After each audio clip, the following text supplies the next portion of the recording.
Pierre Palmade. Un maire s'explique après l'annulation d'une pièce co-écrite par l'humoriste. Alors que l'enquête autour du grave accident provoqué par Pierre Palmade se poursuit, Michel Liebgut, maire de la ville de Flamec, en Moselle, a fait annuler une représentation de la pièce Il s'aime, co-écrite par l'humoriste. Une décision dont il s'est expliqué au micro de BFM TV. Bien qu'innocent jusqu'à preuve du contraire, Pierre Palmade est déjà persona non grata sur la scène médiatique. Il faut dire que plusieurs éléments, qui ne jouent pas en faveur de l'humoriste de 54 ans, sont déjà avérés. Non seulement c'est sa voiture qui a dévié de sa voie, entraînant une collision avec un véhicule venant d'en face, de plus il était sous l'emprise de la cocaïne au moment de prendre le volant. Cela a été prouvé par les analyses toxicologiques mais l'ancien meilleur ami de Muriel Robin l'a aussi reconnu lors de sa garde à vue.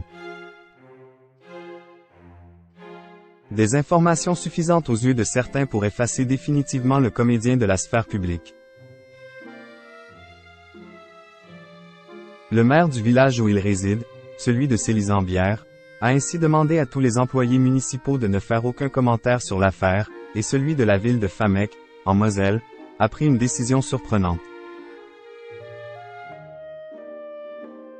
Il a fait annuler une représentation de la pièce Il s'aime, co-écrite par Pierre Palmade. Michel Liebgut campe sur ses positions. Si la décision du maire de Flamec a été saluée par certains, d'autres ont estimé que cela n'était pas nécessaire. Au micro de BFM TV, Michel Liebgut s'est donc expliqué sur son choix en soulignant que cette représentation pouvait faire polémique, y compris au sein de notre population. On s'est dit que lors de la soirée, ce serait peut-être difficile pour les spectateurs d'applaudir lorsqu'on présenterait l'auteur de la pièce à la fin. D'autant plus que cet élu du Parti socialiste a fait de la lutte contre le trafic de drogue son cheval de bataille. Par souci de cohérence, il lui paraissait donc impensable de maintenir cette représentation. On ne peut pas avoir deux discours.